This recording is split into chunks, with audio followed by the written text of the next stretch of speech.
Et si le signe qu'Allah t'a envoyé était déjà là, mais que tu l'ignores? Combien de fois dans ta vie as-tu vécu une coïncidence étrange, un événement inattendu ou une délivrance soudaine qui t'a surpris? Tu t'es peut-être dit « quel hasard incroyable !» Mais en vérité, il n'y a pas de hasard dans l'univers. Chaque souffle, chaque rencontre, chaque difficulté et chaque issue sont sous le contrôle d'Allah. Imagine une personne qui traverse la route, une seconde avant qu'une voiture ne surgisse à toute vitesse. Elle échappe à la mort de justesse et dit « j'ai eu de la chance ». Mais le croyant sait que ce n'est pas de la chance. C'est un signe. Un rappel silencieux qu'Allah tient ta vie entre ses mains, qu'il peut la reprendre à tout instant, mais qu'il t'accorde encore du temps, une chance de revenir à lui. Ces moments où tout bascule, où ton cœur bat plus fort et où tu réalises la fragilité de ton existence, sont souvent des signes qu'Allah place sur ton chemin pour que tu réfléchisses. Comme il le dit dans le Coran, et il vous accorde de ces signes pour que vous réfléchissiez. Coran 30-21. Un accident évité, une parole entendue au bon moment, une porte qui se ferme ou une autre qui s'ouvre. Ce sont parfois des messages subtils. Mais nous, absorbés par la routine, par les distractions et par la course de ce monde, nous passons à côté. Nous disons « c'est normal ». Pourtant, rien n'est normal quand il s'agit de la volonté d'Allah. Chaque instant peut contenir un rappel pour celui qui garde son cœur ouvert. Peut-être que ce que tu vis en ce moment même, ce doute, cette difficulté, ce succès, ou même le fait que tu sois tombé sur cette vidéo n'est pas un hasard. Peut-être est-ce justement le signe qu'Allah t'adresse aujourd'hui. Reste jusqu'au bout de cette vidéo, car tu vas peut-être découvrir que le signe qu'Allah t'envoie aujourd'hui est en train de t'atteindre à cet instant. Avant de commencer cette vidéo, n'oubliez pas de liker cette vidéo, car cela nous donne beaucoup de force pour continuer à partager du contenu bénéfique. Et je vous invite à vous abonner à notre chaîne et d'activer la cloche de notification pour rester informé de nos prochaines publications sur la foi islamique. Partagez-la avec vos proches et laissez un commentaire pour me dire ce que vous en pensez. Merci et bonne vidéo. Les signes d'Allah dans les épreuves. Beaucoup de gens pensent que lorsqu'une épreuve frappe leur vie, c'est uniquement une punition. Mais dans la sagesse divine, ce n'est pas toujours le cas. Parfois, c'est un appel. Une main invisible qui te secoue pour réveiller ton cœur endormi. Un rappel puissant qu'Allah veut que tu changes de direction avant qu'il ne soit trop tard. Regarde autour de toi. Combien d'hommes et de femmes n'ont jamais levé les yeux vers le ciel tant que tout allait bien?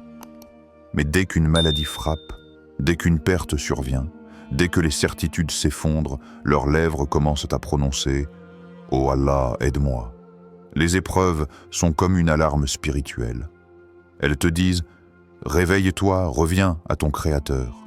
Un homme que j'ai connu avait tout dans ce bas monde. Argent, affaires prospères, maisons luxueuses, voyages sans fin. Mais un jour, tout s'est écroulé. Une faillite brutale l'a plongé dans la pauvreté, ses amis l'ont abandonné, et sa santé a suivi le même chemin. Il pensait que sa vie était finie. Mais c'est dans ce moment de ruine qu'il a découvert la valeur de la prière. Il a repris le Coran qu'il n'avait pas ouvert depuis des années, et il disait « Si je n'avais pas perdu tout cela, je n'aurais jamais retrouvé Allah ». Ainsi sont les signes dans les épreuves. Ils cassent tes illusions pour que tu vois la réalité. Le Coran nous donne l'exemple sublime du prophète Ayoub. Job, paix sur lui.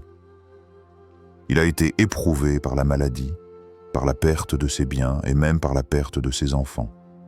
Mais malgré la douleur, malgré la solitude, il a gardé sa foi. Il a dit « Le mal m'a touché, et toi, tu es le plus miséricordieux des miséricordieux. » Coran 21-83. Alors Allah a répondu à son appel. Il l'a guéri. Il lui a rendu ses bienfaits et a fait de lui un signe éternel de patience et de confiance. Les épreuves ne sont donc pas faites pour te briser, mais pour te purifier. Elles enlèvent ce qui encombre ton cœur, elles détruisent ce qui t'éloigne d'Allah, pour laisser place à une foi plus forte, plus sincère. Peut-être que la difficulté que tu vis en ce moment n'est pas une malédiction, mais une invitation. Une invitation à te rapprocher d'Allah, à l'invoquer avec des larmes sincères, à revenir à lui avec un cœur humble. Alors, au lieu de dire « Pourquoi moi ?», essaie de dire « Qu'est-ce qu'Allah veut m'enseigner à travers cela ?» Car derrière chaque douleur, il y a un message, et derrière chaque épreuve, il y a un signe d'amour d'Allah pour son serviteur. Dis-moi en commentaire, as-tu déjà vécu une épreuve qui t'a ramené vers Allah? Les signes d'Allah dans les bénédictions. Quand on parle des signes d'Allah, beaucoup de gens s'imaginent des miracles spectaculaires. La mer qui s'ouvre, une guérison soudaine, une lumière dans le ciel. Mais la vérité, c'est que les plus grands signes d'Allah se trouvent dans les choses les plus simples, celles que nous vivons chaque jour sans même y prêter attention. Ta respiration, par exemple. Inspire profondément, puis expire. Ce geste banal que tu répètes des milliers de fois par jour est un signe immense. Et pourtant, tu ne le remarques que quand il est menacé. Ceux qui ont survécu à un séisme, à une noyade, à une maladie respiratoire le savent. Chaque souffle est une faveur divine. L'un d'entre eux, rescapé d'un tremblement de terre, disait après avoir passé des heures coincé sous les décombres « J'ai compris que chaque respiration est un cadeau d'Allah. J'étais prisonnier, je ne voyais rien, mais sentir l'air entrer dans mes poumons était ma plus grande richesse. » Nous attendons un miracle qui bouleverse les lois de la nature, alors qu'Allah nous a déjà donné des miracles permanents. La nourriture qui nous rassasie, l'eau qui nous hydrate, les proches qui nous entourent, la sécurité qui nous permet de dormir sans peur. Allah dit dans le Coran « Et si vous comptiez les bienfaits d'Allah, vous ne sauriez les dénombrer. » Coran 16-18. Ce verset n'est pas seulement une poésie, c'est une vérité profonde. Il est littéralement impossible de compter toutes les faveurs divines. Chaque cellule de ton corps, chaque battement de ton cœur, chaque seconde où tu es encore en vie, tout cela est un signe d'Allah. Mais voilà le piège. Nous devenons aveugles aux bénédictions. Nous pensons qu'elles nous sont dues, qu'elles sont normales. On ne remercie pas pour l'air. On ne remercie pas pour le simple fait de marcher. Jusqu'au jour où l'air nous manque. Jusqu'au jour où nos jambes ne nous portent plus. C'est souvent après la perte qu'on découvre la valeur des cadeaux d'Allah. C'est pourquoi les bénédictions ne sont pas seulement des conforts, mais des rappels puissants. Chaque don est une invitation à dire « Alhamdulillah ». Chaque instant de bien-être est un signe que ton Seigneur t'aime et qu'il t'accorde encore un délai pour le remercier. Alors, prends un instant maintenant, ferme les yeux. Pense à 3 choses dans ta vie, simples ou grandes, que tu as négligées mais qui sont en réalité des miracles quotidiens. Ta famille, ta santé, ton toit, ton cœur qui bat sans que tu y penses, ce sont des signes d'Allah. Et les ignorer, c'est ignorer une partie de sa présence dans ta vie.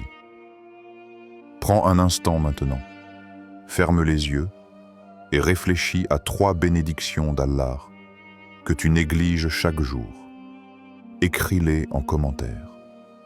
Les signes d'Allah dans les rencontres humaines. Il y a des moments dans la vie où une simple rencontre change tout. Ce n'est pas toujours un proche, ce n'est pas toujours un savant, parfois c'est même un inconnu. Mais Allah l'a placé sur ton chemin, à ce moment précis, pour que ton cœur entende un message, pour que ton âme s'éveille. J'ai entendu l'histoire d'un homme perdu dans les ténèbres de la drogue. Ses nuits étaient longues, ses journées sans but, et il pensait que sa vie n'avait plus de valeur. Un soir, alors qu'il errait dans les rues, un inconnu l'arrêta et lui dit simplement « Mon frère, tu mérites mieux que ça. Allah t'a créé pour une plus grande mission. Une phrase, si courte, mais elle transperça son cœur. À partir de ce jour, il décida de se soigner, de prier et de reconstruire sa vie. Cet inconnu, il ne l'a jamais revu. Mais il sait qu'Allah l'a envoyé comme un signe, comme une main tendue au milieu de son égarement.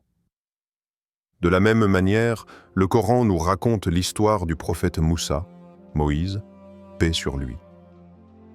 Fuyant l'injustice de Pharaon, seul et sans ressources, il arriva épuisé à Madian. Là, il vit 2 femmes qui attendaient pour abreuver leurs troupeaux. Il les aida, puis l'une d'elles revint avec un message de son père. « Mon père t'appelle pour te récompenser d'avoir abreuvé pour nous. » Coran Otuz, Sekiz Yirmibesh. Cette rencontre, qui semblait ordinaire, changea la vie de Moussa. Elle le conduisit à une famille, à une épouse, à une sécurité. Allah avait placé ces personnes sur son chemin comme des signes de sa miséricorde. Ainsi, certaines personnes entrent dans ta vie comme des réponses silencieuses à tes prières.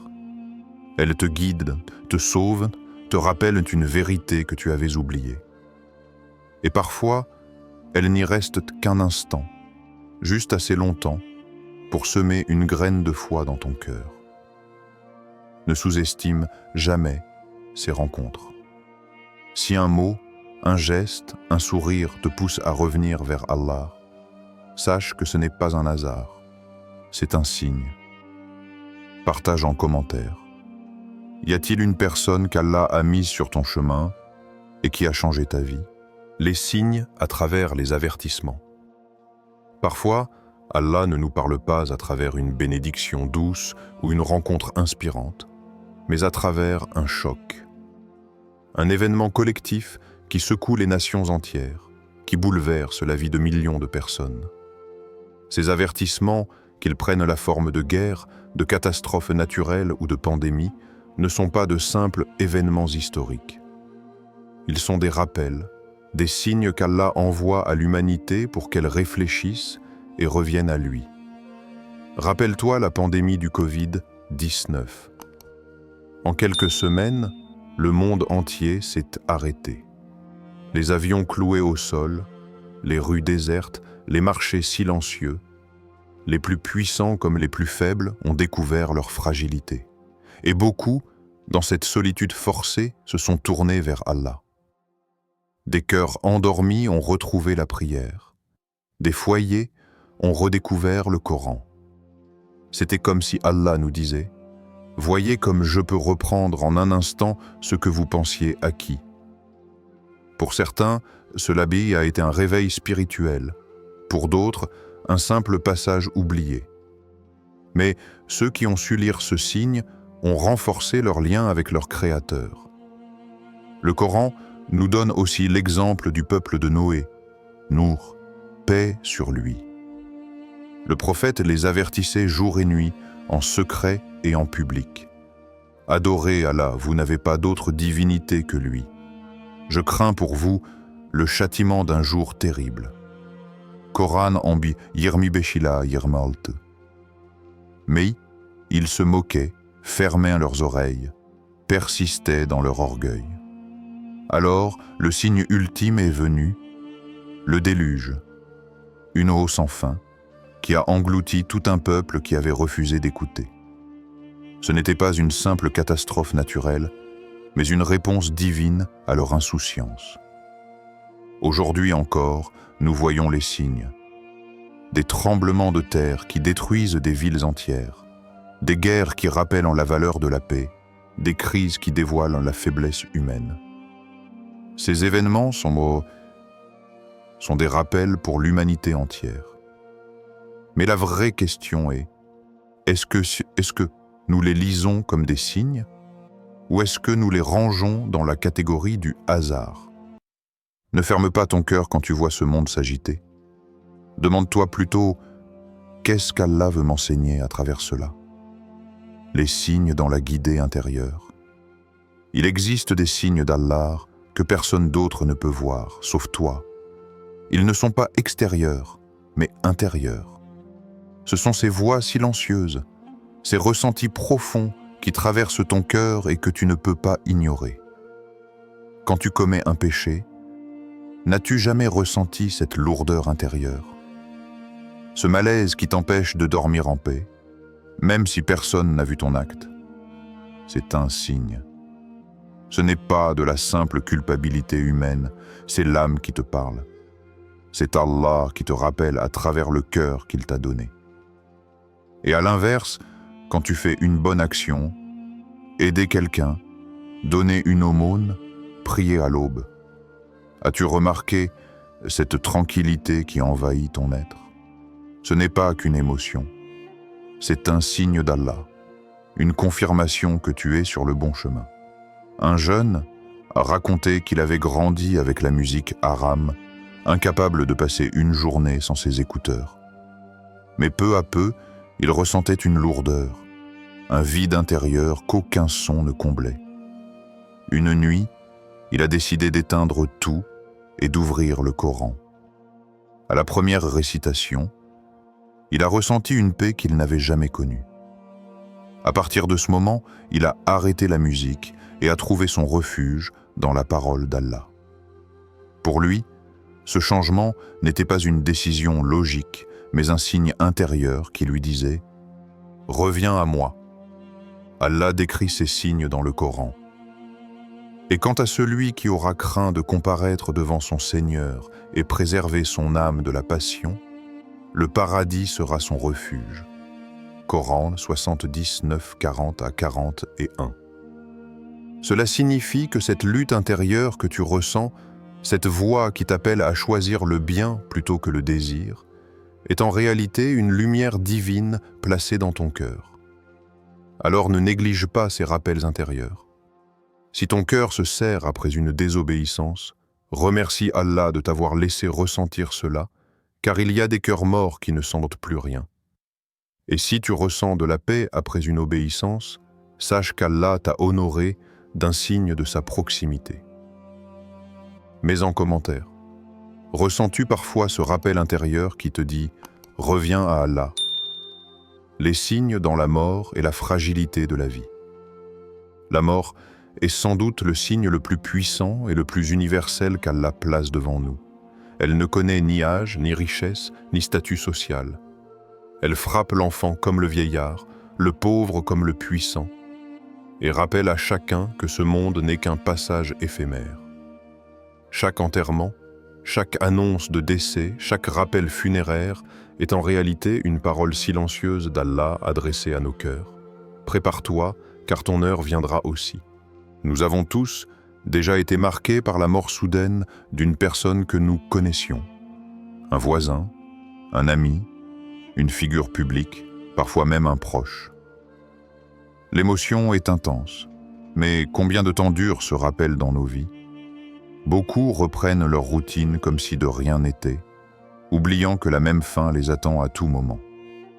Pourtant, le Coran nous avertit sans détour. Chaque âme goûtera la mort. Coran Usus Sexen Besh. Un exemple frappant de notre époque est celui de jeunes influents, suivis par des milliers de personnes sur les réseaux sociaux, qui quittent ce monde soudainement, parfois en plein succès. Leur disparition choque et fait réfléchir. Si eux, dans la force de l'âge et de la santé, n'ont pas échappé à la mort, qu'en est-il de nous? Ces événements ne sont pas de simples tragédies, mais des rappels divins. La mort est une invitation constante à réévaluer nos priorités. Prions-nous assez? Avons-nous demandé pardon à ceux que nous avons blessés? Préparons-nous réellement notre rencontre avec Allah? Chaque fois que tu assistes à un enterrement ou que tu entends qu'une personne est partie, demande-toi, et si c'était moi, qu'aurais-je laissé derrière moi? Des bonnes œuvres ou des regrets? Oh! Écris en commentaire. Que changerais-tu dans ta vie si tu savais qu'il ne te reste qu'un mois à vivre? Conclusion méditative et prière finale. Tout au long de ce rappel, Nous avons vu que les signes d'Allah ne sont pas cachés dans des phénomènes lointains ou réservés aux miracles extraordinaires. Ils sont partout autour de nous. Dans les épreuves qui forgent notre patience et notre foi. Dans les bénédictions quotidiennes que nous tenons pour acquises. Dans les rencontres humaines qui changent une trajectoire de vie. Dans les avertissements collectifs qui secouent l'humanité. Dans la guidée intérieure qui parle à notre conscience. Et enfin, dans la mort, qui rappelle à chaque âme la fragilité de ce monde et l'inévitable retour vers son Créateur. Le véritable danger n'est pas l'absence de signes, mais l'insouciance qui nous empêche de les voir. Le Coran nous dit « Combien de signes dans les cieux et sur la terre passent-ils auprès d'eux sans qu'ils ne s'y arrêtent ?» Coran en Ikiyuz, on bêche. Ne fermons pas nos yeux ni nos cœurs. Chaque instant est une opportunité pour se rapprocher d'Allah. Chaque souffle, chaque sourire, chaque épreuve, chaque perte est une page du livre divin qui nous parle. La question est simple. Allons-nous lire ces signes ou continuer à les ignorer? Prière finale. Ô Allah, ouvre nos cœurs à tes signes, fais que nous ne soyons pas parmi les insouciants. Protège-nous de l'aveuglement du cœur et accorde-nous la guidée dans chaque étape de notre vie. Amin. Si ce rappel a touché ton cœur, écris Amin en commentaire et partage cette vidéo pour que d'autres découvrent les signes d'Allah dans leur vie. Sutidid.